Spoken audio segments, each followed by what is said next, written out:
السلام علیکم۔ فاروق حسب عادت صبح سویرے جاگ گیا تھا۔ برسوں کا صبح خیزی کا معمول رات نانا کے پاڑے پر ہو جانے والی تاخیر کے باوجود متاثر نہیں ہوا تھا۔ رات انہیں واپس آنے کے بعد بھی فوری طور پر سونے کا موقع نہیں ملا تھا، کیونکہ اڈے پر سب ہی ان کے انتظار میں جاگ رہے تھے کہ مجو سے ہونے والی ملاقات کی تفصیل جان سکیں۔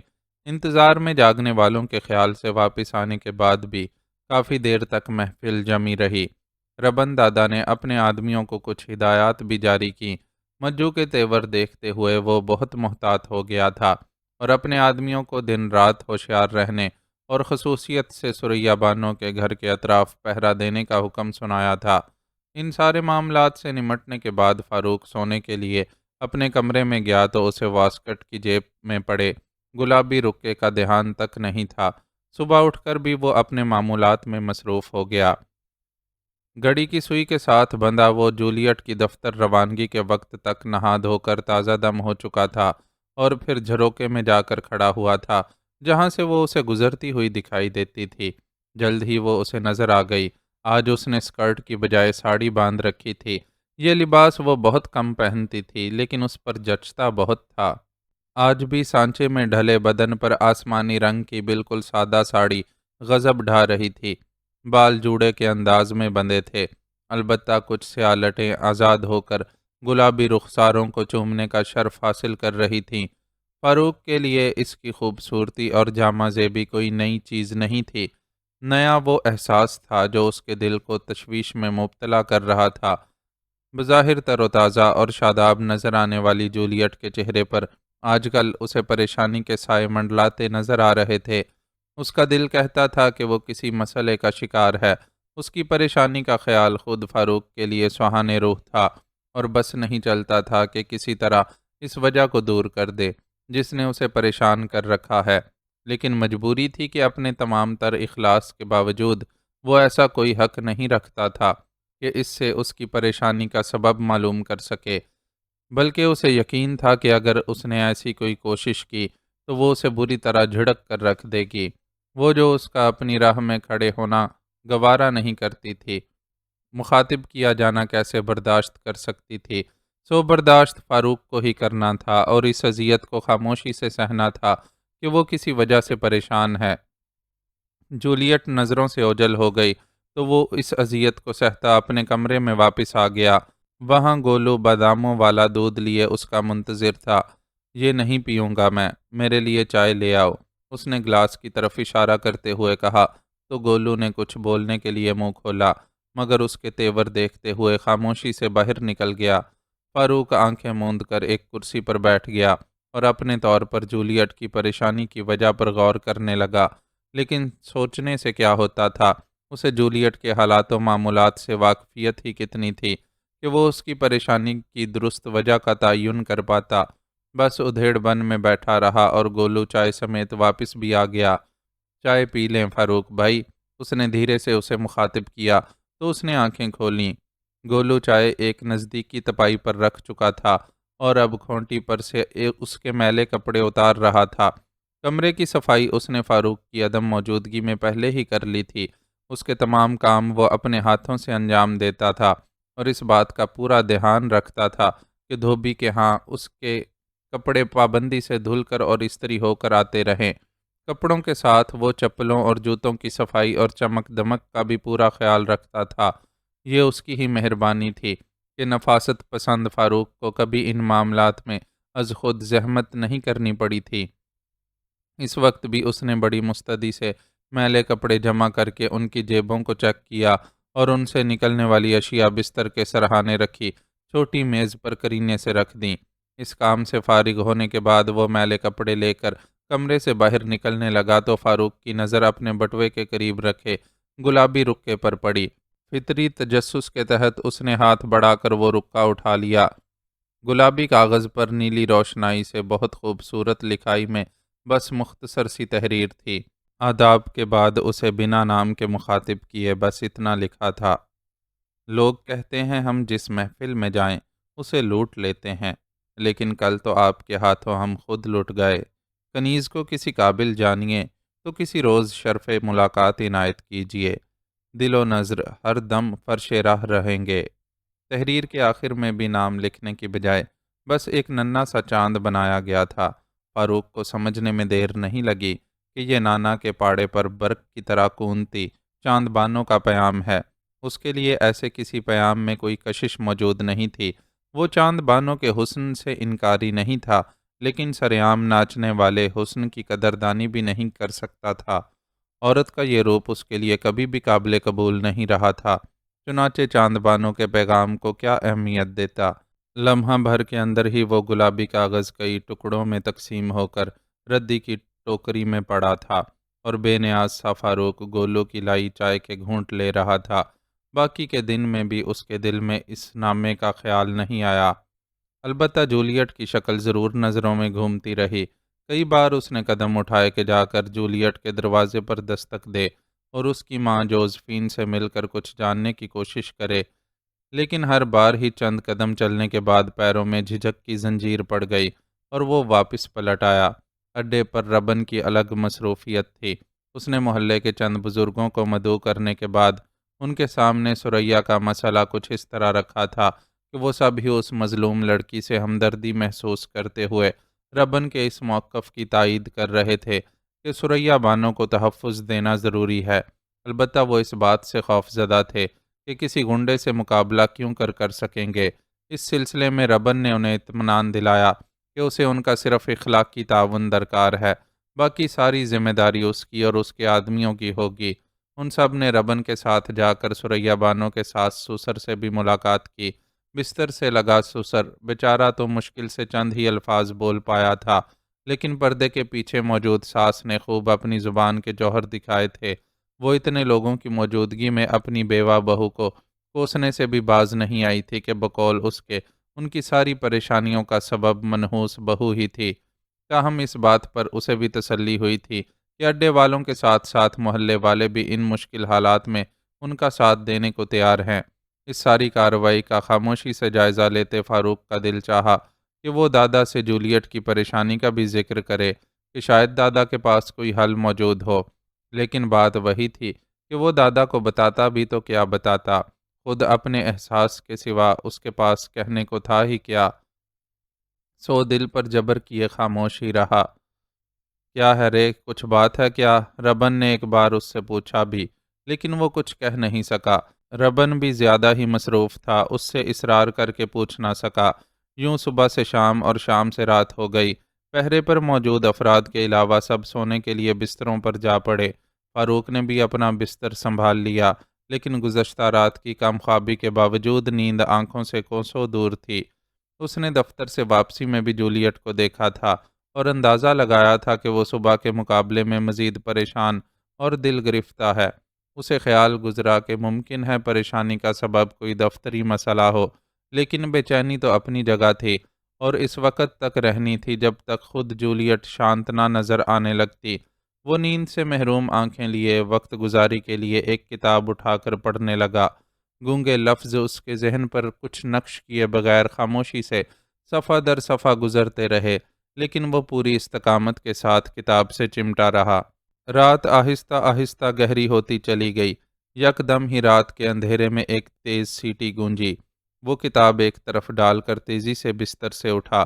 یہ سیٹی بے مقصد نہیں تھی اور اس کے ساتھیوں میں سے ہی کسی نے خطرے کا اعلان کرنے کے لیے بجائی تھی۔ اس نے لپک کر اپنی قمیض پہنی اور چاقو جیب میں ڈال کر باہر نکلا۔ اس دوران مزید سیٹیوں کی آوازیں بھی بلند ہوئی تھیں اور پورے اڈے میں جگار ہو گئی تھی۔ وہ بیرونی دروازے سے باہر نکلا تو اس کے پیچھے کئی اور بھی موجود تھے۔ باہر نکل کر صورتحال معلوم کی تو پتہ چلا دو طرف سے حملہ ہوا ہے اور اچھی خاصی تعداد میں افراد نے ثریا بانو کے گھر کی جانب بڑھنے کی کوشش کی ہے۔ اڈے کے لوگ ہوشیار نہیں ہوتے تو آنے والے اپنے مقصد میں کامیاب ہو جاتے، کیونکہ وہ بھرپور تیاری کے ساتھ آئے تھے۔ لمحوں میں وہاں کوہرام مچ چکا تھا۔ ہر طرف آوازیں تھیں، للکارنے، پکارنے، چیخنے، کراہنے اور گالیاں بکنے کی آوازیں۔ محلے والے بھی جاگ چکے تھے، لیکن ڈر کے مارے دروازے بند کیے اپنے اپنے گھروں میں دبکے ہوئے تھے۔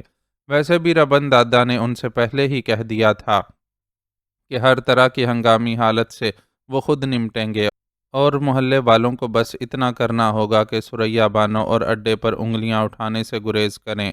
طے شدہ معاہدے کے تحت اب وہ لوگ خاموشی سے اپنے گھروں میں تھے اور اڈے والے اپنا کردار ادا کر رہے تھے۔ دوڑتا ہوا فاروق مسجد کے قریب پہنچا تو اس نے اکیلے بالی کو دو افراد سے گتھم گتھا پایا۔ وہ للکارتا ہوا ان دونوں کی طرف لپکا۔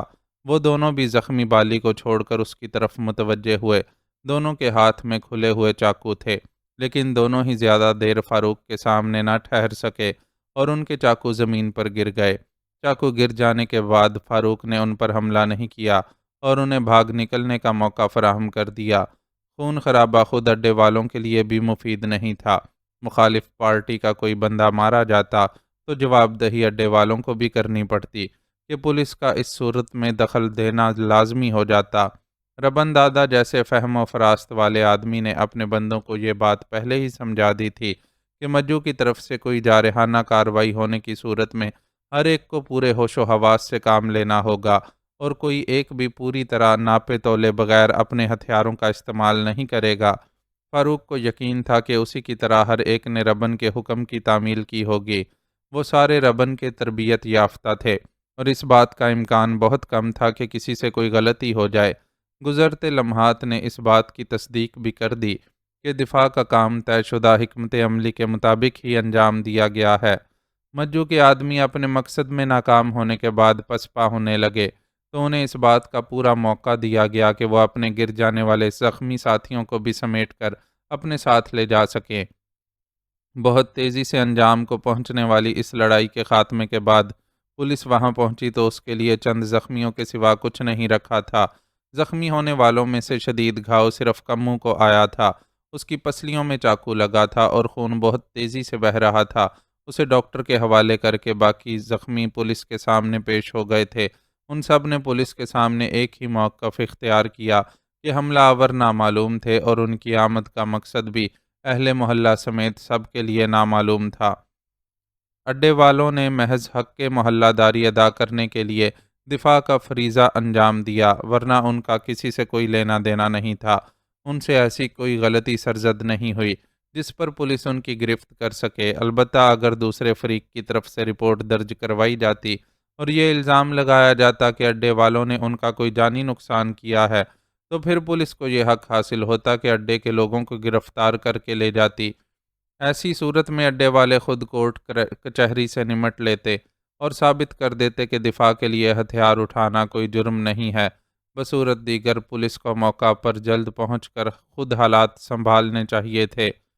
اڈے والوں کے اس موقف کی اہل محلہ نے بھی بھرپور حمایت کی اور شک ظاہر کیا کہ حملہ آور چور، ڈاکو یا لٹیرے تھے جنہوں نے بدنیتی سے محلے پر حملہ کیا تھا۔ اگر ایسے وقت میں اڈے والے ان کے سامنے سینہ سپر نہ ہو جاتے تو نہ جانے ان پر کیا گزر جاتی۔ ہر دو طرف سے یہ بیانات سن کر پولیس والے بہت جزبز ہوئے اور کوشش کی کہ زور اور دھمکی سے کام لے کر اصل حقیقت اگلوا سکیں، لیکن سب کی زبانیں تالو سے لگی رہیں۔ تھانے دار نے کچھ روز قبل مجو دادا کے آدمیوں سے ہونے والی جھڑپ کے حوالے سے بھی حقیقت اگلوانے کی کوشش کی، لیکن سب انجان بن گئے۔ ربن نے صاف کہہ دیا کہ اگر مجو دادا کی طرف سے ایسا کوئی دعویٰ کیا جاتا ہے تو پولیس کو حق حاصل ہوگا کہ مناسب کارروائی کرے، لیکن ابھی تو وہ کسی طرح انہیں قصوروار قرار نہیں دے سکتی۔ اس بات پر تھانے دار بہت بگڑا۔ اسے بھی معلوم تھا کہ اس کیس میں کوئی مدعی سامنے نہیں آئے گا۔ یہ کیسے ممکن تھا کہ مجو دادا شکایت لے کر تھانے پہنچ جاتا کہ اس کے حملے کی صورت میں ربن کے آدمیوں نے اس کے بندوں کو نقصان پہنچایا ہے؟ وہ تو خود مجرم تھا اور اس کی پوزیشن ربن سے کہیں زیادہ خراب تھی۔ بیک وقت غصے اور بے بسی کا شکار تھانے دار اڈے کے 6-7 افراد کو پکڑ کر اپنے ساتھ تھانے لے گیا، جس پر ربن نے خاص احتجاج نہیں کیا۔ اسے معلوم تھا کہ اس کے آدمی اتنے پکے ہیں کہ پولیس ان کی چمڑی بھی ادھیڑ دے تو زبان سے اس کی ہدایات کے خلاف ایک لفظ نہیں نکالیں گے۔ پھر قانونی طور پر ان کی پوزیشن بھی مضبوط تھی۔ چنانچہ وہ صبح ہی وکیل کے ساتھ تھانے جا پہنچتا تو پولیس والے گرفتار شدگان کو تھانے میں روک نہ پاتے۔ صبح اب دور ہی کتنی رہ گئی تھی۔ جولیٹ، اٹھ جاؤ بیبی، دیکھو کتنا ٹائم ہو رہا ہے، تم آفس کے لیے لیٹ ہو جائیں گا۔ کمرے کے دروازے پر دستک کے ساتھ سنائی دینے والی جوزف کی آواز نے جولیٹ کو آنکھیں کھولنے پر مجبور کر دیا۔ اس نے ہڑبڑا کر گھڑی کی طرف دیکھا۔ واقعی آج اسے جاگنے میں معمول سے کچھ زیادہ دیر ہو گئی تھی، اور یہ سارا کیا دھرا رات بپا ہونے والے ہنگامے کا تھا۔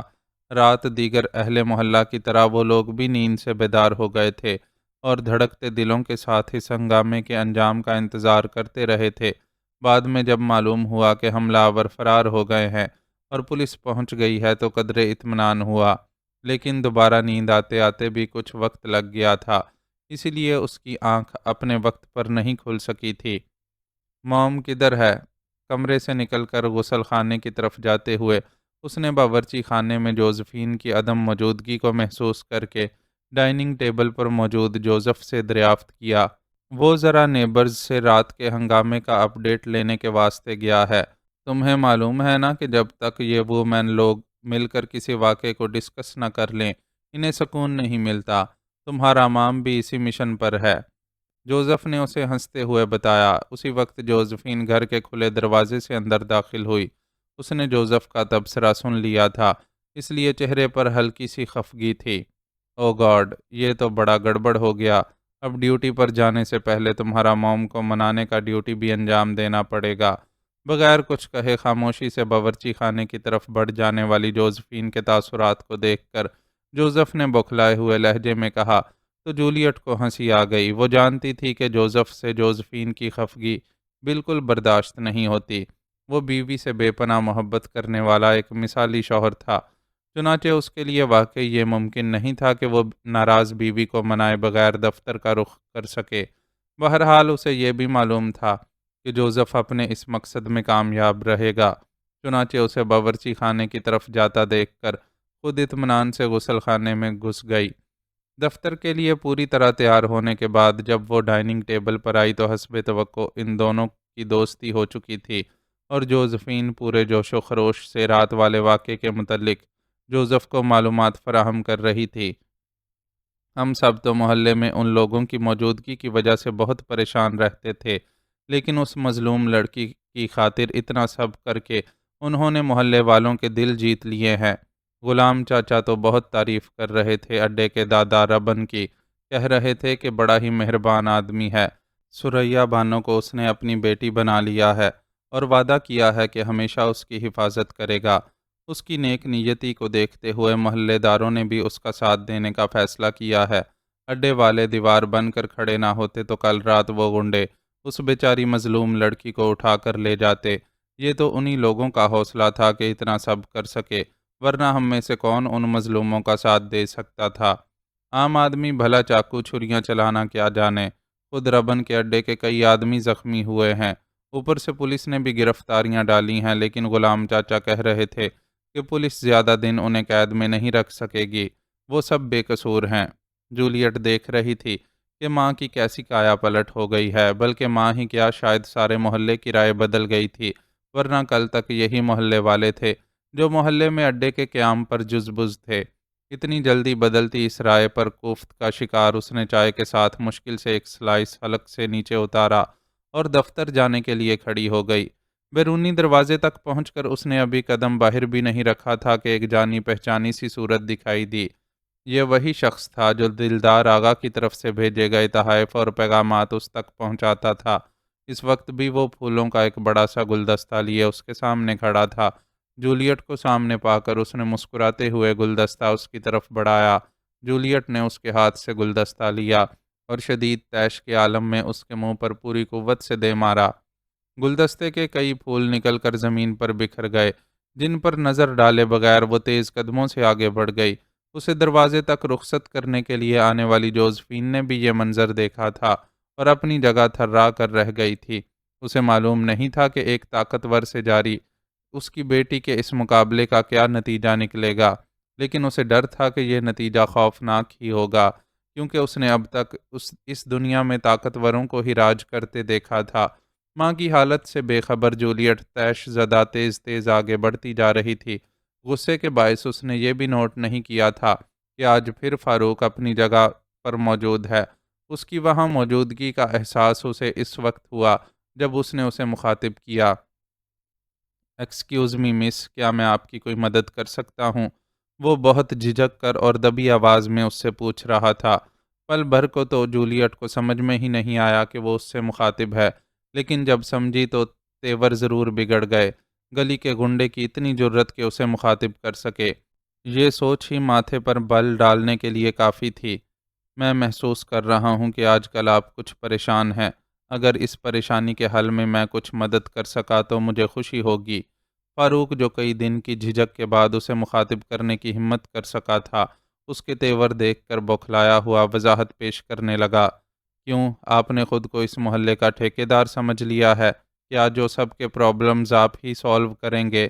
اس کا یہ تیکھا انداز فاروق کے حوصلوں کو ڈھانے کے لیے کافی تھا، چنانچہ شرمساری سے بولا، ایسی تو کوئی بات نہیں ہے، بس میں نے آپ کو پریشان محسوس کیا تو ایسی بات کر ڈالی۔ آپ نے برا مانا تو میں معذرت چاہتا ہوں۔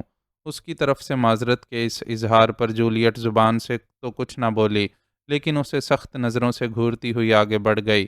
مقصد یہ جتانا تھا کہ آئندہ وہ ایسی کوئی جرت نہ کرے۔ اس کے آگے بڑھ جانے کے بعد فاروق نے اپنے ماتھے پر آیا پسینہ خشک کیا۔ اس کے بعد پلٹ کر اندر جانے ہی لگا تھا کہ گلی کی سمت سے آتے آدمی کو دیکھ کر رک گیا۔ اس شخص کو اس نے کئی بار جولیٹ کے گھر تک جاتے دیکھا تھا، اور اب اسے خیال آ رہا تھا کہ جولیٹ بھی لگ بھگ اتنے ہی دنوں سے پریشان نظر آ رہی ہے جتنے عرصے سے اس آدمی کی آمد و رفت جاری ہے۔ اپنے اس تجزیے کی درستگی پر غور کرتے ہوئے اس کی نگاہوں نے اس وقت تک اس آدمی کا پیچھا کیا جب تک وہ فاصلے پر کھڑی ایک موٹر گاڑی میں سوار نہ ہو گیا۔ ڈرائیور کی وردی پہنے ہونے کی وجہ سے یہ اندازہ تو لگایا جا سکتا تھا کہ وہ شخص اس موٹر کار کا مالک نہیں ہے، لیکن یہ جاننا ذرا مشکل تھا کہ وہ خود اپنی کسی غرض سے جولیٹ کے گھر تک آتا ہے یا مالکوں کی طرف سے بھیجا جاتا ہے۔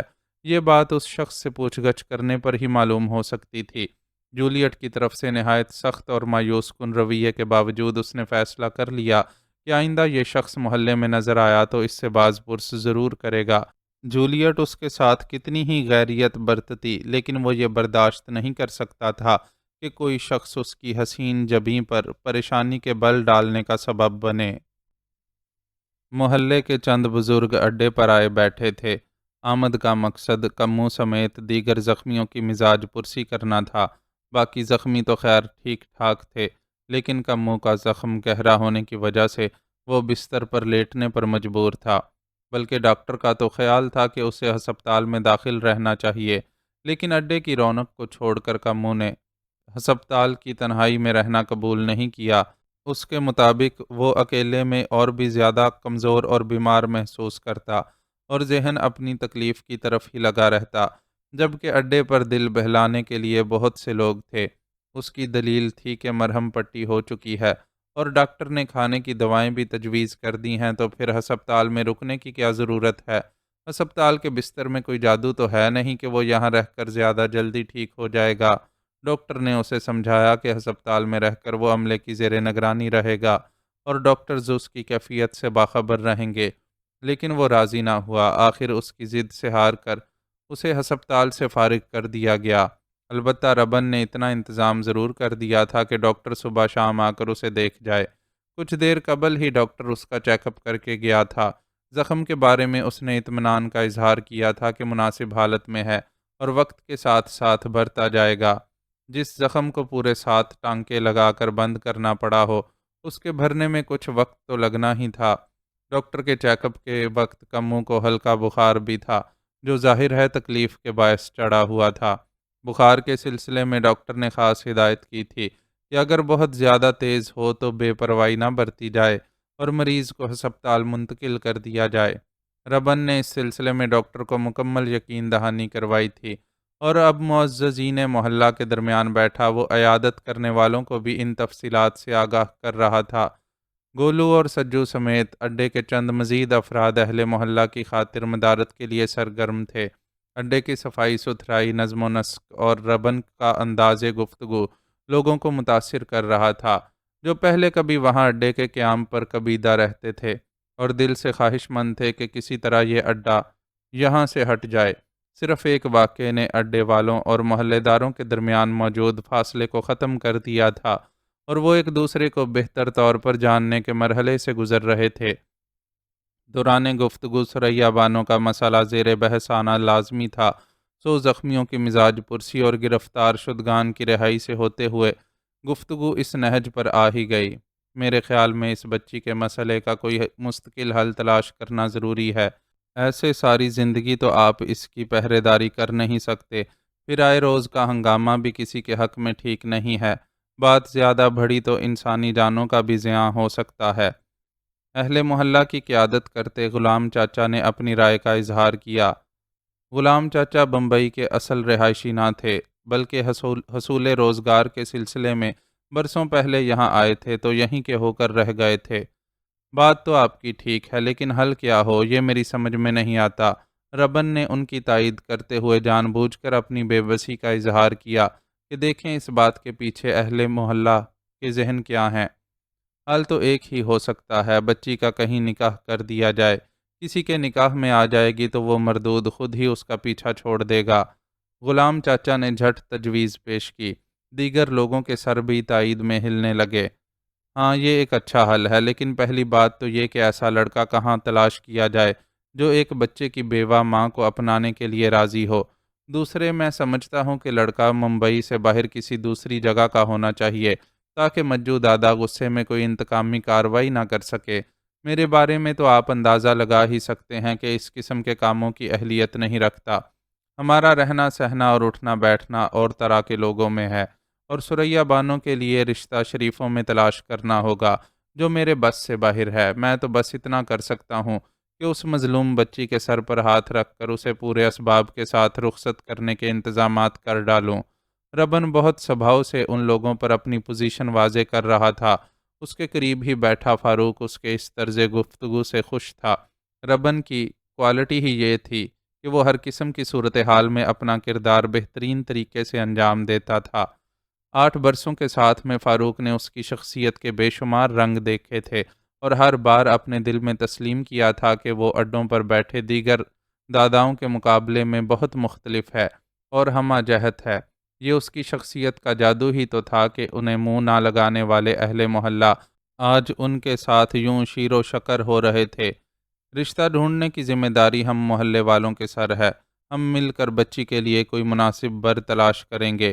پٹنہ میں میرے کئی رشتہ دار اور دوست رہتے ہیں، میں کوشش کروں گا کہ وہاں بات بن جائے۔ غلام چاچا نے یقین دہانی کروائی۔ ایسا ہو گیا تو میں آپ کا بہت شکر گزار ہوں گا۔ بس کوئی شریف آدمی ہو جو بچی کو اس کے بیٹے کے ساتھ اپنانے کے لیے راضی ہو جائے۔ ساس سسر کی ذمہ داری میں خود سنبھال لوں گا۔ رکھنے کو میں بچے کو بھی رکھ سکتا ہوں، لیکن ماں سے اولاد کو جدا کرنا بہت بڑا ظلم ہوگا۔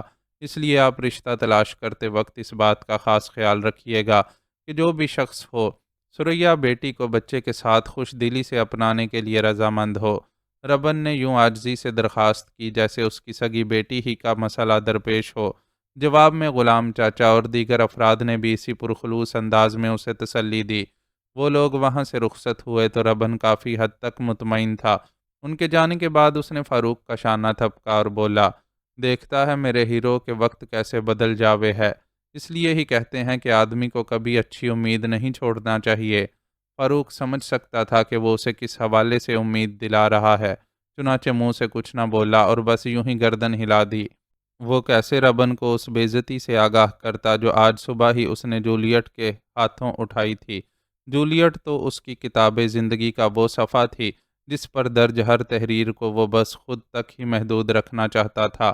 وہ اسے اپنا کچھ نہیں سمجھتی تھی، لیکن اس کے لیے وہ بہت کچھ تھی، اور وہ اپنے اندر اتنا حوصلہ رکھتا تھا کہ اس کی بے رخی اور بے اعتنائی کے باوجود بھی اسے چاہتا رہے۔ اس وقت بھی اسے اس بات کا اتنا دکھ نہیں تھا کہ جولیٹ نے اس کی پیشکش کے جواب میں تحقیر آمیز رویہ اختیار کیا۔ اسے اصل دکھ یہ تھا کہ اس کی ذات جولیٹ کی پریشانی دور کرنے کے لیے کسی کام نہیں آ سکی۔ اڈے کے تمام امور میں شریک رہ کر بھی وہ اسی کے متعلق سوچتا رہا تھا۔ کل اور آج کی ہنگامہ خیز مصروفیت نے بھی اس کا دھیان اس طرف سے ہٹنے نہیں دیا۔ جولیٹ میں ایسا کیا تھا کہ وہ اس سے یوں بند کر رہ گیا تھا؟ اس بات کا جواب خود اسے بھی معلوم نہیں تھا۔ بے شک وہ خوبصورت تھی، لیکن خوبصورتی کوئی ایسی انکا شے بھی نہیں کہ ایک کے سوا کسی اور کے پاس نہ ہو۔ دیکھا جائے تو زمرد بائی کی بیٹی چاند بانو اس سے کہیں زیادہ حسین تھی، لیکن اس کے حسن نے تو دل کو اس طرح نہ کھینچا تھا۔ حالانکہ چاند بانو کی طرف سے تو گلابی کاغذ سے لپٹی ترغیب بھی اس تک پہنچ چکی تھی۔ وہ اس محبت نامے پر کہاں متوجہ ہوا تھا، بلکہ بڑی بے دردی سے اسے پھاڑ کر پھینک ڈالا تھا۔ اور یہ حال تھا کہ دن بھر کی مصروفیت سے نمٹ کر سونے کے لیے بستر پر لیٹنے پر بھی وہ کسی طور دھیان سے ہٹنے کے لیے تیار نہ تھی۔ اس نے اپنے طور پر فیصلہ کر لیا تھا کہ جولیٹ کچھ نہ بھی بتائے تو وہ اس کی پریشانی کی وجہ جاننے کی اپنی سی کوشش ضرور کرے گا۔ اس مقصد کے لیے وہ سب سے پہلے آئے روز کار میں آنے والے ڈرائیور کو ٹٹولنے کا ارادہ رکھتا تھا۔ چنانچہ جب اگلی صبح کا سورج نمودار ہوا تو اسے جولیٹ کے دیدار کے علاوہ اس شخص کی آمد کا بھی انتظار تھا۔ جولیٹ اپنے مقررہ وقت پر گلی سے گزر کر دفتر کے لیے روانہ ہو گئی، لیکن وہ شخص نہیں آیا۔ اس کا روز آنا ضروری بھی نہیں تھا، کسی دن وہ نہیں بھی آتا تھا، اور آج شاید اس کے نہ آنے کا ہی دن تھا۔ کوفت زدہ فاروق نے ناشتہ کیا اور کچھ وقت کموں کے ساتھ گزارا۔ اس وقت اس کا بخار اتر چکا تھا اور وہ خاصا حشاش بشاش نظر آ رہا تھا۔ ربن اور رامو بھی اس کی خیریت دریافت کرنے کے بعد کہیں روانہ ہو گئے تھے۔ جانے سے پہلے رامو سب کو ان کی ذمہ داریاں سونپ کر گیا تھا۔ فاروق کے لیے کوئی ہدایت نہیں تھی، چنانچہ تھوڑی دیر میں ہی فراغت اور سناٹے سے گھبرا گیا۔ آج اڈے پر زیادہ سرگرمی دکھائی نہیں دے رہی تھی۔ زخمی آرام کر رہے تھے اور باقی بھی اپنی جگہ ہاتھ پر ہاتھ دھرے بیٹھے تھے۔ یہ وہ لوگ تھے جن کو پہرے داری کے لیے چھوڑا گیا تھا۔ گلیوں میں ادھر ادھر گھومتے افراد کی طرف سے اگر کسی قسم کے خطرے کا سگنل ملتا تو یہ لوگ حرکت میں آتے۔ بہرحال ابھی تو ایسا بھی کوئی امکان نہیں تھا۔ رات کی تاریکی میں حملہ کر کے منہ کی کھانے والے مجو دادا کے گرگوں میں اتنی جرت نہیں ہو سکتی تھی کہ دن کی روشنی میں اس طرف کا رخ کر سکتے۔ فراغت سے اکتائے فاروق نے آخر کار لائبریری جانے کا فیصلہ کیا۔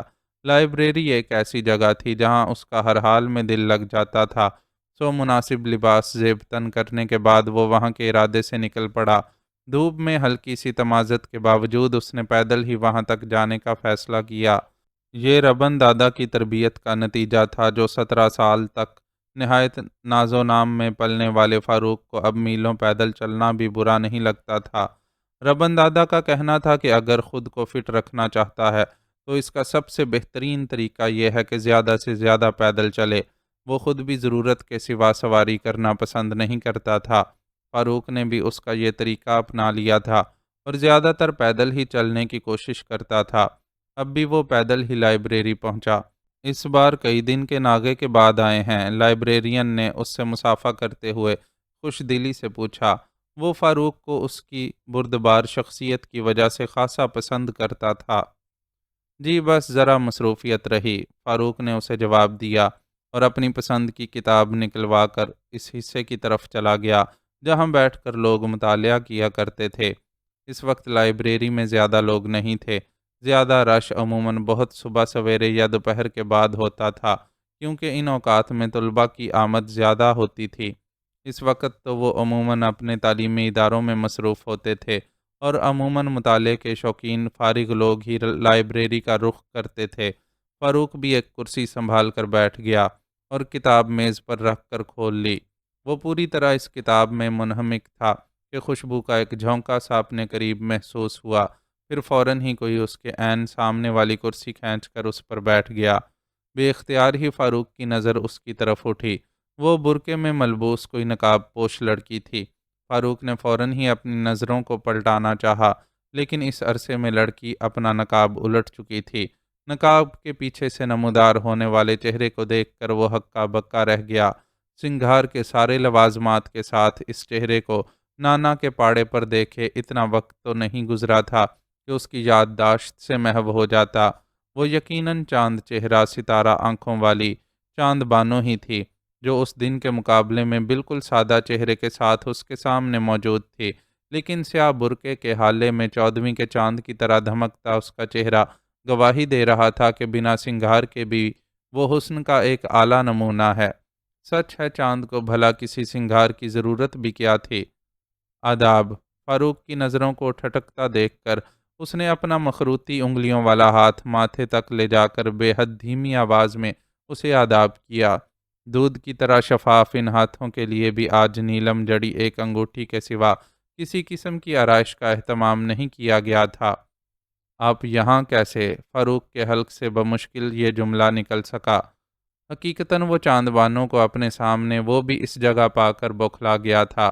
اپنے طور پر تو وہ اس کے محبت نامے کو چاک کر کے قصہ تمام کر چکا تھا، لیکن چاند بانو کی یہاں موجودگی سے عیاں تھا کہ قصہ ختم نہیں ہوا بلکہ شروع ہی ابھی ہوا ہے۔ ہم نے آپ کو ایک پیغام بھیجا تھا، آپ نے اس کا جواب نہیں دیا، سو جواب لینے ہم خود چلے آئے۔ اس نے مسکراتے ہوئے دھیمی لیکن مترنم آواز میں فاروق کے سوال کا جواب دیا۔ آپ کو یہاں کا پتہ کس نے دیا؟ فاروق کی تیوری پر بل پڑ گئے۔ جنہیں چاہ ہو وہ اپنی راہ خود تلاش کر لیتے ہیں۔ اس کے غصے کے جواب میں چاند بانو نرم نگاہوں سے اسے دیکھتے ہوئے گنگنائی، دیکھیے خاتون، میں ان لوگوں میں سے نہیں ہوں جو آپ کو اپنے حسن اور اداؤں پر داد دے سکوں، اس لیے بہتر ہوگا کہ آئندہ آپ مجھ سے ملاقات کی زحمت نہ کریں۔ اس نے چاند بانو کو صاف جواب پکڑا دینا ہی مناسب سمجھا۔ حقیقتاً اس وقت وہ خاصا غصے میں تھا، لیکن لائبریری کے احترام میں بلند آواز سے اجتناب کر رہا تھا۔ یہ تو ہم نے آپ کے بتائے بغیر ہی جان لیا تھا، اسی لیے تو آپ کی طرف کھنچے چلے آئے، ورنہ تماش بینوں اور داد دینے والوں کی ہمیں کیا کمی ہے؟ ہمیں تو صرف ایک ایسے شخص کی چاہ ہے جو ہمیں ایک حسین طوائف کی بجائے انسان کی نظر سے دیکھ سکے۔ اب وہ شوخی کی بجائے بہت سنجیدگی سے اپنا مدعا بیان کر رہی تھی۔ آپ کو اس بات کا یقین کیوں کر ہوا کہ میں ہی آپ کا مطلوبہ شخص ہوں؟ وہ مزید تلخ ہوا۔ انسان کا تجربہ عمر کا محتاج نہیں ہوا کرتا، ہماری نظروں کو اس کم عمری میں بھی آدمی کی پرکھ ہے۔ آپ شاید یقین نہ کریں، لیکن آپ کو رکا لکھتے وقت بھی ہمیں یقین تھا کہ آپ ہماری دعوت کو قطعی اہمیت نہیں دیں گے، اس لیے فوری طور پر اس کھوج میں لگ گئے تھے کہ آپ سے ملاقات کی کوئی صورت نکال سکیں۔ معلوم ہوا کہ آپ ان اوقات میں اکثر لائبریری آتے ہیں، تو ہم بھی قسمت آزمانے یہاں آ گئے، اور قسمت کی زور آوری دیکھیے کہ پہلی ہی کوشش میں کامیاب بھی ہو گئے۔ وہ اپنی کامیابی پر مسرور تھی، باوجود اس کی یہاں موجودگی پر ناراضی کے۔ فاروق نے اس بات کو خصوصیت سے نوٹ کیا کہ چاند بانوں کے انداز تکلم میں بڑی شائستگی ہے، ورنہ ممبئی کی طوائفیں اس انداز سے گفتگو نہیں کیا کرتی تھیں۔ ٹھیک ہے، آپ اپنے مقصد میں کامیاب رہیں، لیکن اس سے بڑھ کر آپ کیا کر سکیں گی؟ آپ کی یہاں آمد مجھے آپ کی دعوت قبول کرنے پر مجبور تو نہیں کر سکے گی؟ اس نے نہایت بے دردی سے چاند بانو کو حقیقت کا آئینہ دکھایا۔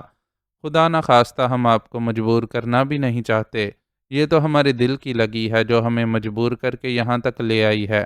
وہ نظریں جھکا کر کچھ اس ادا سے بولی کہ فاروق کو چپ سی لگ گئی۔ اس سے بڑھ کر یک طرفہ محبت کے عذاب کو کون جانتا تھا؟ اگر چاند بانو بھی ایسی صورتحال سے دوچار ہو گئی تھی تو اسے کیا حق پہنچتا تھا کہ اس کی ایسی تذلیل کرتا؟ بازار سے تعلق رکھنے والی ہی صحیح، وہ تھی تو ایک عورت ہی نہ جو بنیادی طور پر نرم و نازک جذبات کی مالک ہوتی ہے۔ آپ غلط سمت میں قدم اٹھا رہی ہیں چاند بانو، مجھ جیسے تہی داماں سے آپ کو کچھ نہیں مل سکے گا۔ اس بار وہ نرمی اور بے بسی کی ملی جلی کیفیت میں اس سے مخاطب ہوا۔ ہمیں چند پل کی دید اور شرف کلام کے سوا کسی شے کی حاجت نہیں ہے، اور اتنی عطا پر تو آپ یقیناً قدرت رکھتے ہیں۔ لجاجت سے بولتی وہ اسے بالکل بے بس کیے دے رہی تھی۔ فاروق سوچ میں پڑ گیا۔ ہمیں معلوم ہے کہ ہمارا بار بار کا یہاں آنا آپ کے لیے ناپسندیدہ ہوگا، اس لیے اپنے غریب خانے کو آپ کے لائق نہ پاتے ہوئے بھی آپ کو وہاں آنے کی دعوت دینے پر مجبور ہیں۔ اس کی خاموشی سے شہ پا کر چاند بانو نے ایک بار پھر اپنا مدعا دہرایا، ٹھیک ہے، میں آ جاؤں گا۔ آخر کار فاروق کو حامی بھرنی ہی پڑی۔ کب تشریف لائیے گا جناب؟ چاند بانو جیسے جی اٹھی۔ دیکھیے کب آنا ہوتا ہے، وہ کوئی واضح وقت طے کرنے سے گریزاں تھا۔ آج شام ہی آ جائیے نا، ہم بہت شدت سے آپ کے منتظر رہیں گے۔ اس کی عاجزانہ درخواست نے ایک بار پھر فاروق کو بے بس کیا۔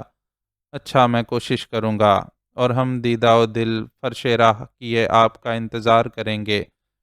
چاند بانو نے نہایت جذب سے کہا اور نقاب چہرے پر ڈال کر یکدم ہی کھڑی ہو گئی۔ دیکھیے، بھولیے گا مت، جاتے جاتے بھی وہ اس سے اصرار کرنا نہ بھولی۔ فاروق نے دیکھا کہ اس کے کھڑے ہوتے ہی پچھلی میز پر موجود ایک آدمی بھی اٹھ کھڑا ہوا ہے۔ فاروق کو گمان ہوا کہ یہ وہی آدمی ہے جس نے نانا کے پاڑے کے باہر اس تک چاند بانوں کا رکا پہنچایا تھا۔ اس وقت وہ اس آدمی کا چہرہ واضح طور پر نہیں دیکھ سکا تھا، لیکن اتنا اندازہ تو تھا کہ چاند بانوں کے لیے ایسی خدمات بجا لانے والا رازدار کوئی ایک آدھ ہی ہو سکتا ہے کہ کوٹھوں کے بھی اپنے کچھ قاعدے قوانین ہوتے ہیں، اور سخت گیر نائکائیں اپنی زیر نگران لڑکیوں کو اتنی آزادی نہیں دیتی کہ وہ اپنی مرضی سے کسی سے بھی میل جول بڑھا سکیں۔ چاند بانوں کو بھی اس تک پہنچنے کے لیے جانے کتنی مشکلات سے گزرنا پڑا ہوگا، لیکن اس نے ٹھیک کہا تھا، جہاں چاہو وہاں راہ بھی نکل ہی آتی ہے۔ مجو کے 6-7 بندے ٹھیک ٹھاک زخمی ہوئے ہیں، باقی کو بھی چھوٹی موٹی چوٹیں آئی ہیں۔ نانا بتا رہا تھا کہ مجو بری طرح بلبلایا ہوا ہے، نانا کے سامنے بڑی گالیاں اور دھمکیاں دے رہا تھا کہ ربن اور اس کے آدمیوں کو دیکھ لوں گا، ربن کے اڈے کی اینٹ سے اینٹ بجا کر رکھ دوں گا، وغیرہ وغیرہ۔ 2 بار کے تجربے کے بعد بھی سالے کی بدھی میں بات نہیں آئی ہے، خواہ مخواہ اپنے بندے ٹھکوانے پر تلا ہوا ہے۔ ربن اور رامو دوپہر کے کھانے کے وقت اڈے پر واپس آئے تھے، اور کھانے سے فراغت کے بعد رامو ان کے درمیان بیٹھا مزے لے کر تفصیلات سے آگاہ کر رہا تھا۔ اس کی گفتگو سے ہی انہیں علم ہوا تھا کہ وہ اور ربن نانا کے پاڑے سے ہو کر آ رہے ہیں۔ نانا کو ربن نے ہی پیغام بھجوایا تھا کہ ذرا مجو کے اڈے کا چکر لگا کر وہاں کی صورتحال کی خبر لے۔ مجو کے تیور جان کر انہیں بھی اپنی آگے کی حکمت عملی طے کرنے میں مدد مل سکتی تھی، اس لیے نانا کا یہ تعاون خاصا اہم تھا۔ تو کیا مجو نے نانا کے سامنے قبول کر لیا کہ اس کے آدمیوں نے سریا بانو کے اغوا کی خاطر رات کے اندھیرے میں حملہ کیا تھا، لیکن ہمارے ساتھیوں کے چوکس ہونے کی وجہ سے منہ کی کھانی پڑی؟ فاروق نے قدر حیرت سے سوال کیا۔ ایسے کیسے قبول کر سکتا تھا وہ؟ یہ تو نانا کی نظروں کا کمال تھا کہ بنا اس کے بتائے بھی سب کھو جایا۔ زخمیوں کو کدھر چھپاتا مجو؟ نانا نے اپنی آنکھوں سے دیکھا کہ کسی کا ماتھا پھوٹا ہے تو کوئی لنگڑا ہوا بیٹھا ہے۔ مجو کو ایک بڑی سی گالی دیتے ہوئے رامو نے مزے لے کر بتایا۔ نانا نے مجو سے پوچھا تو ہوگا کہ اس کے بندے زخمی کیسے ہوئے؟ تکیے کے سہارے بیٹھے کمو نے تجسس کا اظہار کیا۔ صبح ڈاکٹر اس کا چیک اپ کر کے گیا تھا اور اس کی حالت کو تسلی بخش قرار دیا تھا۔ پوچھا تھا، پوچھتا کیسے نہ، پر سالہ ٹال گیا، بس اتنا بولا کہ ایک پارٹی سے لین دین پر لفڑا ہو گیا تھا۔ نانا نے بھی زیادہ نہیں کریدا کہ اسے شک پڑ جاتا اور سوچتا کہ نانا ربن کی خاطر کھوج لگانے اس کے اڈے پر آیا ہے۔ وہ تو مجو سے وہی پرانی بات کرنے گیا تھا کہ ضد چھوڑ کر جامے میں آ جائے اور اپنے بھائی بندوں سے جھگڑا ختم کرے۔ جواب میں مجو نے خوب گالیاں دیں اور بالکل آؤٹ ہو گیا۔ صاف بات ہے اپنے آدمیوں کی ناکامی پر بری طرح بل کھایا ہوا ہے۔ سالہ ہر کسی کے سامنے کھل کر بول بھی نہیں سکتا، بس یہی کہتا رہا کہ ربن نے اس کی ہونے والی بیوی کو قبضے میں رکھ کر اس کی غیرت کو چیلنج کیا ہے، اس لیے وہ یہ دشمنی کسی صورت نہیں چھوڑ سکتا۔ نانا نے اسے آفر کیا کہ 4 لوگوں میں بٹھا کر لڑکی سے بات کر لیتے ہیں، سب صاف ہو جائے گا کہ لڑکی خود شادی پر راضی نہیں ہے یا ربن دادا زبردستی کر رہا ہے، لیکن اس گھٹیا آدمی کو اپنے کالے کرتوت معلوم ہے نا، اس لیے راضی نہیں ہوا۔ بولا اس بات کا فیصلہ اپنے طریقے سے ہی کرے گا۔ معلوم نہیں اس فسادی کے ذہن میں اب کیا ہے۔ دونوں طرف کے اچھے خاصے بندے زخمی کروا کر بھی اسے چین نہیں پڑا، اپنی ہوس کی خاطر خواہ مخواہ کا خون خرابہ کروائے گا۔ رامو کی بات سن کر فاروق نے ذرا پریشانی سے تبصرہ کیا۔ وہ بزدل نہیں تھا، لیکن غیر ضروری خون خرابے کو بھی پسند نہیں کرتا تھا۔ ابھی اپن کیا کر سکتا ہے؟ ٹھیک ہے، جو وہ کرنا چاہتا ہے اسے کرنے دو، ادھر ہی اپن لوگ بھی کوئی چوڑیاں پہن کر نہیں بیٹھا ہوا۔ رامو نے شانے اچکا کر بے نیازی سے جواب دیا۔ رامو استاد 16 آنے ٹھیک بولے ہیں، اپن کے اڈے کے لوگ کوئی ہجڑے نہیں ہیں جو مجو کی دھمکیوں سے ڈر جاویں گے۔ آنے 2 سالوں کو ادھر پہلے سے زیادہ مار کھا کر جائیں گے۔ سب کے درمیان بیٹھے گولو کو بھی جوش چڑھ گیا اور بڑھ چڑھ کر بولنے لگا۔ بالکل ٹھیک، مجو کے 2-4 گنڈوں کو تو یہ اپنا گولو استاد ہی اکیلا پھڑکا دے گا۔ اس کا جوش دیکھ کر وجے نے اسے چھیڑا۔ سب جانتے تھے کہ گولو لڑنا بھڑنا تو دور کی بات، چاقو بھی ڈھنگ سے نہیں پکڑ سکتا، اس لیے وجے کے تبصرے پر سب زور سے ہنس پڑے۔ آپ دیکھ رہے ہیں فاروق بھائی، یہ سارے مل کر اپن کا مذاق بنا رہا ہے۔ حسب عادت گولو روٹھ گیا۔ کس کی مجال ہے جو گولو شہزادے کا مذاق اڑائے؟ مذاق اڑانے والے کی ناک میں رسی ڈال کر میں اسے ایک دم سیدھا نہیں کر دوں گا کیا؟ فاروق نے فوراً ہی اس کی دل جوئی کی اور اس کے شانے پر ہاتھ رکھ کر اسے خود سے قریب کر لیا، ساتھ ہی سب کو آنکھوں سے اشارہ کیا کہ اب ایسی کوئی بات نہ کہیں جو گولو کو بری لگے۔ اس کے اشارے کے احترام میں سب نے فوراً اپنی اپنی ہنسی ضبط کر لی۔ گولو سب کو عزیز تھا اور فاروق کی بات بھی کوئی نہیں ٹال سکتا تھا۔ اپن نے بابا سے شکایت بول دیا نا تو یہ سب سالہ ایک دم ٹھیک ہو جائیں گا۔ گولو کی مکمل طور پر تشفی نہیں ہوئی تھی، اس لیے ان لوگوں کو ربن کی دھمکی دینا ضروری سمجھا۔ ربن ان کی محفل کا حصہ نہیں بنا تھا اور کھانے کے بعد کیلولے کے لیے چلا گیا تھا۔ اب جانے دو نا یار، معاف کر دو ان لوگوں کو۔ ایسے ہی مذاق میں ایک بات بول دی تھی وجے نے، ورنہ تمہیں بھی معلوم ہے کہ سب تم سے کتنا پیار کرتے ہیں۔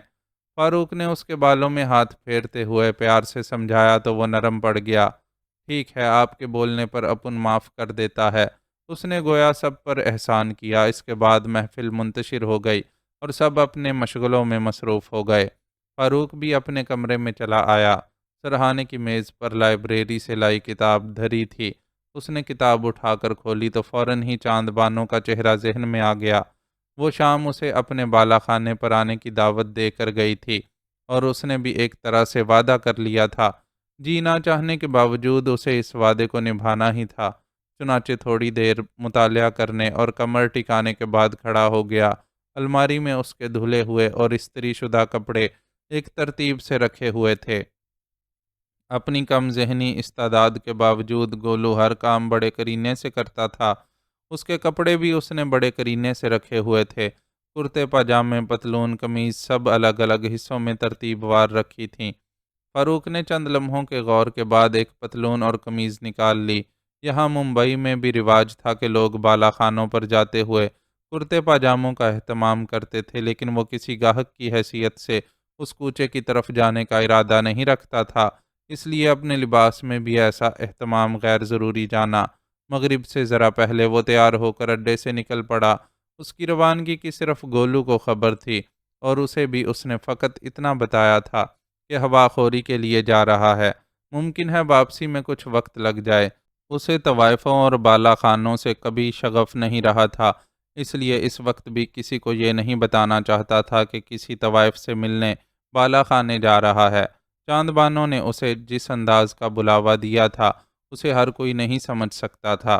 اس کے وہاں جانے کا سن کر سب یہی گمان کر سکتے تھے کہ چاند بانو کے بے تحاشا حسن نے فاروق جیسے پتھر میں بھی بالآخر جونک لگا ہی دی، اور اسے اپنے بارے میں یہ رائے قبول نہیں تھی۔ تانگے میں سوار وہ اس بدنام کوچے میں پہنچا تو رات نے اپنے پر پھیلانا شروع کر دیے تھے اور اسی حساب سے اس کوچے کی رونقیں بھی جاگنے لگی تھیں۔ پان والوں کی پکاریں، پھولوں کی مہک، بالا خانوں سے آتی ہنسی کی جھنکاریں، کہیں کہیں جھلک دکھاتے حسن کے جلوے، لگا بندہ سا مخصوص ماحول تھا۔ فاروق تانگے سے اتر کر ایک پان کی دکان کی طرف بڑھا کہ پان والے سے زمرد بائی کے کوٹھے کا پتہ معلوم کر سکے، لیکن دکان پر پہنچنے سے قبل ہی ایک منحنی سے آدمی نے اس کا راستہ روک لیا۔ پینٹ شرٹ میں ملبوس تقریباً 40-42 سالہ اس آدمی نے گلے میں سرخ رنگ کا رومال ڈال رکھا تھا اور ہونٹوں پر بھی پان کی سرخی رچی ہوئی تھی۔ اپن کے ساتھ چلو بابو، ایک دم A1 کوالٹی کا مال دلواؤں گا۔ اس نے ایک آنکھ دبا کر فاروق کو پیشکش کی۔ فاروق کو اس کے وجود سے ہی کراہت محسوس ہوئی۔ وہ اس شے کا بیوپاری تھا جو اسے درکار ہی نہیں تھی، بلکہ حقیقتاً اسے اس کے بکاؤ ہونے پر ہی بے پناہ افسوس تھا۔ سوچتے کیا ہو بابو، دیارام سے بہتر دانہ دکھانے والا تمہیں اس پورے بازار میں کوئی نہیں ملے گا۔ اسے خاموش پا کر مزید ترغیب دی گئی۔ مجھے زمرد بائی کے کوٹھے پر جانا ہے۔ آخر فاروق کے لبوں نے جنبش کی۔ زمرد بائی کے پاس جا کر کیا کرو گے؟ وہاں سے اچھا مال اپنی مشتری بائی کے پاس ہے، ایک سے ایک کنچا لڑکی، اور ریٹ بھی کم۔ وہ جس کوٹھے سے وابستہ تھا وہاں سے وفاداری نبھا رہا تھا۔ زمرد بائی کے کوٹھے تک لے چلتے ہو تو ٹھیک ہے، ورنہ اپنا راستہ ناپو۔ فاروق نے جیب سے ایک نوٹ نکال کر اس کے آگے لہراتے ہوئے سرد لہجے میں کہا تو اس کے ماتھے پر بل سے پڑ گئے، لیکن ظاہر ہے وہ سامنے لہراتے نوٹ سے بھی صرف صرف نظر نہیں کر سکتا تھا، چنانچہ نہ چاہتے ہوئے بھی رضامندی ظاہر کرتا ہوا بولا، آپ کی یہی ضد ہے تو چلیے دکھا دیتا ہوں وہاں تک کا راستہ۔ وہ بادل نخواستہ ہی راضی ہوا۔ فاروق مشتری بائی کے کوٹھے تک چلنے پر راضی ہو جاتا تو وہ اس سے ملنے والے نوٹ کے علاوہ بائی سے بھی کمیشن پاتا۔ اپنی لونڈیا کی شہرت پھیلا کر خوب گاہک سمیٹ رہی ہے زمرد بائی، لیکن ہوشیار ایسی ہے کہ اونچی پارٹی دیکھے بغیر لونڈیا کو سامنے نہیں کرتی۔ آنے والا دید کی حسرت من میں لیے ہی واپس لوٹ جاتا ہے۔ رہنمائی کا فریضہ انجام دیتا دیا رام بڑبڑانے کے انداز میں اس کے کانوں میں معلومات انڈیل رہا تھا۔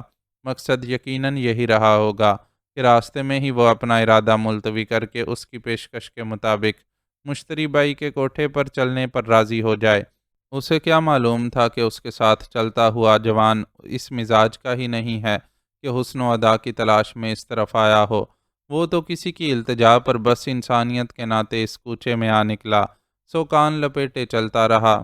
پان اور گجرے نہیں لوگے بابو؟ ایک دکان کے قریب سے گزرتے ہوئے دیا رام نے ٹوکا تو وہ ٹھٹکا اور ایک پل کو سوچا کہ انکار کر دے۔ وہ کوئی گاہک کی حیثیت سے تو زمرد بائی کے بالا خانے پر نہیں جا رہا تھا، لیکن اگلے پل ہی اسے احساس ہو گیا کہ حقیقت کچھ بھی ہو، ظاہراً وہ اس ایک حیثیت سے ہی بالا خانے کی سیڑھیاں چڑھ سکتا ہے۔ پھر ہر جگہ کے اپنے اصول و قواعد اور طور طریقے ہوتے ہیں جو آدمی کو چاہتے یا نہ چاہتے اپنانے ہی پڑتے ہیں۔ سو دیا رام کی مدد سے گجروں اور پان کا تکلف بھی پورا کر ڈالا۔ یہ لو بابو، یہ آ گیا زمرد بائی کا کوٹھا۔ یہاں سے آپ خود ہی سیڑھیاں چڑھ جاؤ، اپن اس سے آگے نہیں جانے والا۔ چند قدم مزید آگے چل کر دیا رام نے روشنیوں سے جگمگاتے ایک دو منزلہ کوٹھے کی طرف اشارہ کرتے ہوئے اس سے کہا تو اس نے اسے انعام دے کر رخصت کر دیا۔ بالا خانے کی سیڑھیاں چڑھتے ہوئے اس کے پیر جھجک رہے تھے۔ اسے کب عادت تھی ایسی جگہوں پر آنے کی؟ چاند بانوں کے اصرار پر تو آ تو گیا تھا، لیکن اب خیال آ رہا تھا کہ کیا زمرد بائی سے براہ راست چاند بانوں سے ملاقات کی فرمائش کرنا آسان ہوگا؟ پھر اس کا بھی تو آسانی سے رضامند ہونا مشکل ہی تھا۔ نانا کے پاڑے پر مجو دادا کی بےتابی پر اس نے اسے کیسا صاف جواب پکڑا دیا تھا۔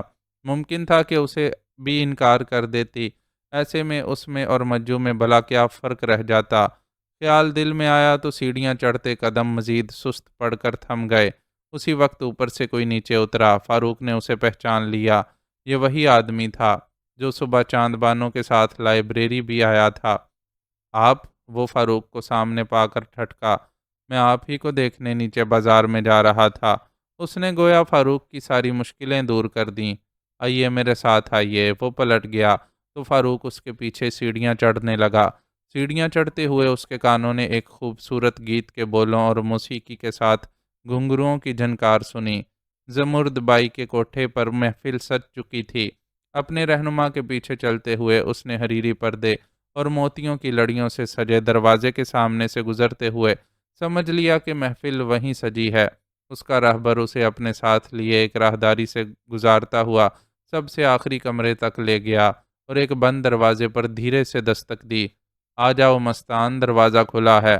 جواب میں اندر سے چاند بانوں کی مترنم آواز سنائی دی تو مستان کے نام سے پکارے جانے والے اس کے وفادار نے ہلکا سا دباؤ ڈال کر دروازہ کھولا اور مؤدب لہجے میں اطلاع دی، آپ کے مہمان تشریف لا چکے ہیں بیبی۔ ہائے اللہ!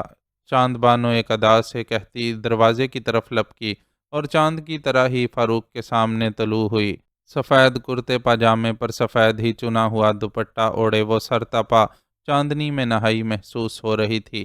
سنگھار کے نام پر اس کی آنکھوں میں پڑے کاجل کے ڈوروں کے سوا کچھ نہیں تھا، لیکن بنانے والے نے ہی اسے کچھ اس قدر سجا سنوار کر بنایا تھا کہ وہ یوں سادگی میں بھی 16 سنگھار سے لیس نظر آتی تھی۔ اندر آ جائیے۔ اپنے بے پناہ لمبے اور سیاہ بالوں والے سر کو آنچل سے ڈھانپتے ہوئے اس نے کپ کپاتی آواز میں کہا تو اس کی آنکھوں میں ستارے جگمگا رہے تھے۔ اس کے چہرے پر چھائے خوشی کے رنگ دیکھ کر فاروق کو خیال آیا کہ اگر وہ اپنا وعدہ ایفا نہ کرتا تو ان حسین رخساروں پر کھلتے گلاب زرد پڑ جاتے اور وہ بہار کو خزاں میں بدلنے کے جرم کا مرتکب ٹھہرتا۔ ہمارا رواں رواں آپ کا منتظر تھا، لیکن دل کو یہ دھڑکا بھی لگا ہوا تھا کہ جانے آپ آئیں یا نہ آئیں۔ اسے ایک منکش کرسی پر بٹھاتے ہوئے چاند بانو نے اپنے خدشے کا اظہار کیا، میں شاید اس کوچے کا رخ کبھی نہ کرتا لیکن آپ کے انتظار کا خیال ہی کھینچ لایا۔ اس نے صاف گوئی سے بتایا، یہ ہماری خوش نصیبی ہے کہ آپ نے ہمارے انتظار کا اتنا خیال کیا۔ چاند بانو کی آواز میں کھنک تھی۔ فاروق کی آمد کی خوشی اس کے نوخیز بدن کے انگ انگ سے چھلکی جا رہی تھی۔ ایسا لگتا تھا کہ اسے اپنے روبرو پا کر اس نے ہفتے اقلیم کی دولت پا لی ہو۔ انسانی دل کی خوشی ہوتی بھی ایسی ہے، بڑے بڑے خزانے پا کر بھی نہ کھلنے والا دل کسی کی ایک جھلک پر ہی ناچ اٹھتا ہے۔ یہ گجرے ہیں آپ کے لیے۔ فاروق کو اور کچھ سمجھ نہیں آیا تو ہاتھ میں تھامے گجرے ہی اس کی طرف بڑھا دیے۔ ہمیں یقین ہے کہ آپ نے یہ گجرے کسی کے مشورے پر خریدے ہوں گے، خود آپ کے دل میں تو ایسا خیال آنا مشکل تھا۔ اس نو عمر لڑکی کا اندازہ غضب کا تھا۔ فاروق جھینپ گیا۔ اس کے جھینپنے پر چاند بانو بڑے مربیانہ انداز میں مسکرائی اور اس کے ہاتھ سے گجرے لے کر بڑی نزاکت سے اپنی کلائیوں میں لپیٹنے لگی۔ گول بھری بھری کلائیوں سے لپٹ کر گجروں کی خوبصورتی یکدم ہی دو چند ہو گئی۔ ان سے آپ کے ہاتھوں کی مہک آ رہی ہے، ورنہ اس سے پہلے ہم نے اتنی عمدہ خوشبو کبھی نہیں سونگھی۔ کلائیوں کو ناک کے نزدیک لے جا کر چاند بانو نے پہلے ایک گہرا سانس لیا اور پھر سحرزدہ سے لہجے میں بولی۔ جواب میں وہ کیا کہتا، بس خاموشی سے بیٹھا اسے دیکھتا رہا، جس کی ایک جھلک ہی فرزانوں کو دیوانہ بنا دیتی ہوگی، لیکن اس پل تو وہ خود دیوانگی میں مبتلا نظر آ رہی تھی۔ ارے، ہم نے آپ کی کوئی خاطر مدارت تو کی ہی نہیں، آپ کی آمد نے اتنا بوکھلا دیا کہ آداب میزبانی ہی بھول گئے۔ خاموشی کے لمحات میں چاند بانو کو اچانک ہی خیال آیا تو بوکھلا کر کھڑی ہوئی۔ جھٹکے سے کھڑے ہونے کے باعث اس کا شریر آنچل سر سے ڈھلک گیا۔ چنے ہوئے دوپٹے کا آنچل یوں بھی کیا سر ڈھانپنے کا فرض ادا کر رہا تھا، بس اتنا تھا کہ کناروں پر لگا پنج رنگی گوٹا اپنے رنگوں کا جو عکس اس کے چہرے پر برسا رہا تھا، وہ اس دوری پر ذرا خفا خفا سا نظر آنے لگا۔ خاطر مدارت کے تکلف کو جانے دیجیے اور وہ گفتگو کیجیے جس کے لیے آپ نے دعوت دی تھی، کیونکہ یہ ممکن نہیں کہ میں آپ کے انتظار کے احترام میں بار بار اس طرف کا رخ کر سکوں۔ وہ چاند بانو کے روپ بدلتے رنگوں سے خوف زدہ اسے حقیقت سے آگاہ کرنے لگا۔ اس کی بات سن کر چاند بانو کے چہرے پر سایہ سا لہرایا۔ اس کے گلابی ہونٹوں نے کپ کپا کر کچھ کہنے کی جسارت کرنی چاہی، لیکن پھر یکدم ہی آپس میں پیوست ہو گئے۔ اسی وقت دروازے کی طرف بڑھتے تیز قدموں کی چاپ سنائی دی اور پھر کسی نے ذرا پریشان سے انداز میں زور سے دستک دی۔ آ جاؤ، چاند بانو نے خود کو سنبھال کر باوقار لہجے میں کہا اور دوبارہ اپنی جگہ پر بیٹھ گئی۔ دروازہ فوراً ہی کھلا اور کھلے دروازے سے مستان اندر داخل ہوا۔